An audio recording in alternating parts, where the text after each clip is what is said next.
Peter King with NBC Sports here, Santa Clara, California, home of the 49ers, and I'm here with Trey Lance, who's kind of the man of the hour in the San Francisco Bay Area now. A lot is expected of Trey Lance, third pick in the 21 draft.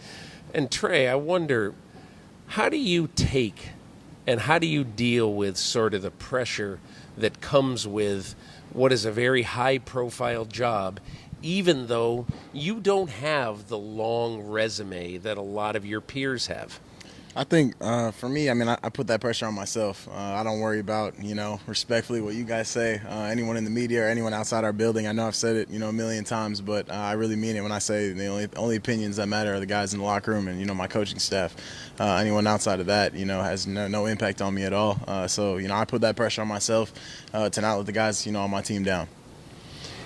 You're in a bit of a strange situation in that, when I come here today, I'm having a conversation with John Lynch. I ask him about Jimmy Garoppolo, and he points out the window, and he said, there he is right there, and he's working out, rehabbing and working out by himself.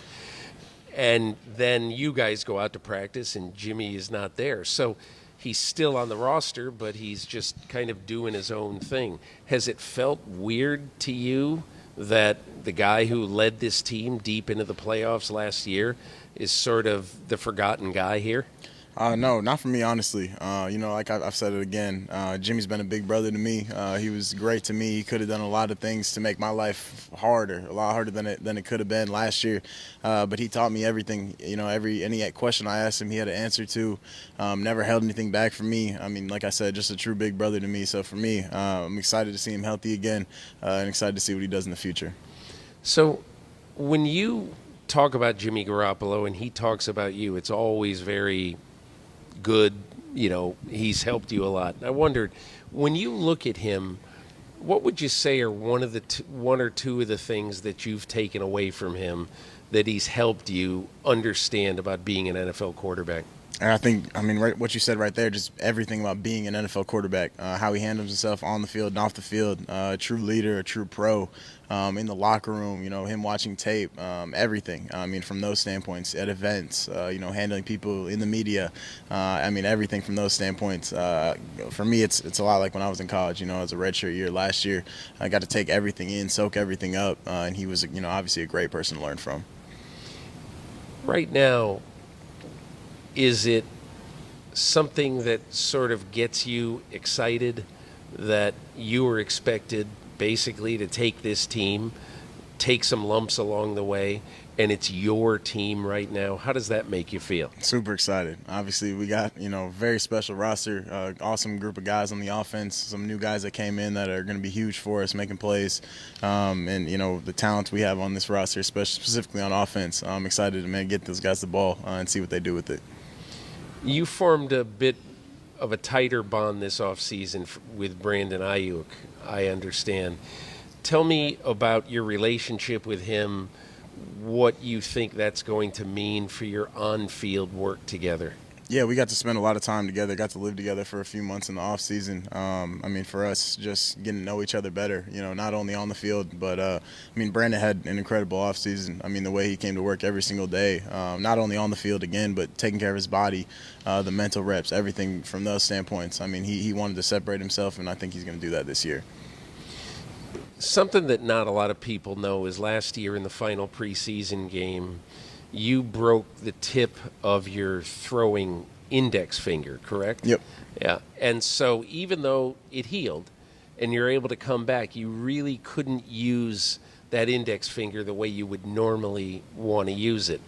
How much of an impact on you did that have? And then how did you sort of relearn after getting some bad habits last year? What did you do this offseason to sort of relearn how to throw the football correctly?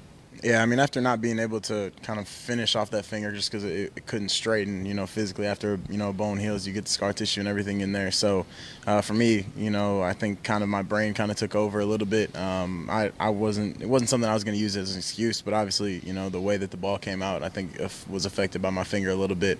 But going into the offseason, first thing for me was just getting healthy, so getting that finger straight. And once I can straighten it, it was just kind of getting back to the basics, back to how, I threw the football before all of it happened. which is a little bit weird, re-gripping the football and thinking about it, consciously thinking about how I grip the football. But honestly, it was a lot easier and came a lot faster than I thought it would, going back to just my grip specifically.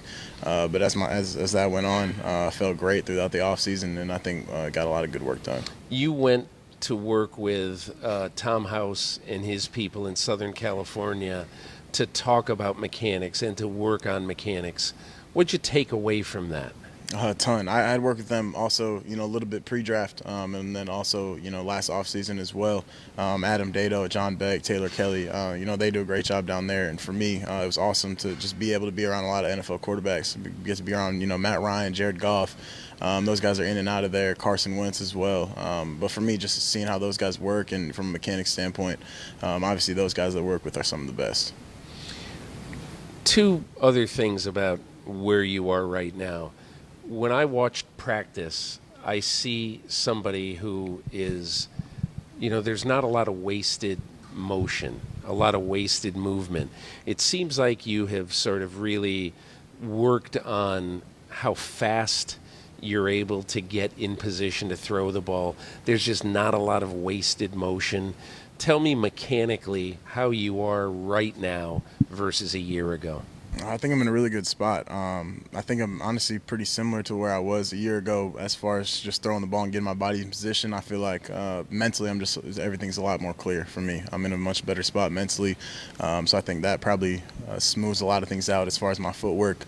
So some things that might look like, mechanics, I think some of the time is a lot to just to do with, understanding the offense for me and being able to play fast.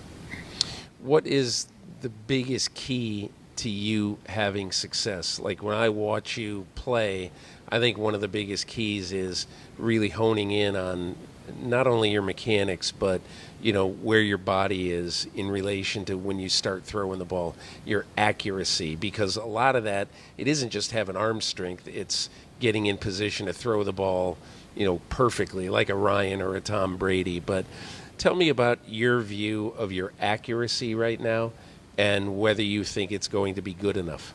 Yeah, I think I'm in a really good spot right now. So I'm excited. I feel confident, excited for this year, and I know these guys are going to make a lot of plays around me.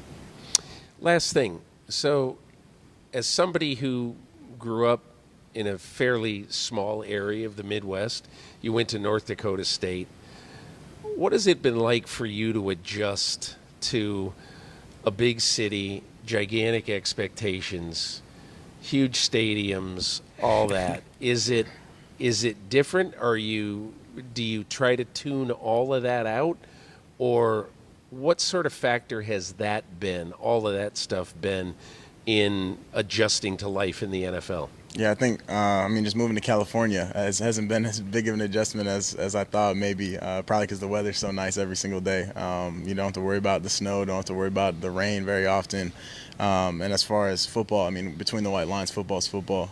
So for me, the whole big stadium, big crowd, and everything like that, I put just as much pressure on myself, as I was at North Dakota State as I do right now. Kyle Shanahan told me, I like coaching Trey Lance. You like playing for Kyle Shanahan? Without a doubt. No one I'd rather play for. Trey Lance, good luck this year. Hope it works out. Appreciate you. Yep. In Santa Clara, California with Trey Lance, I'm Peter King.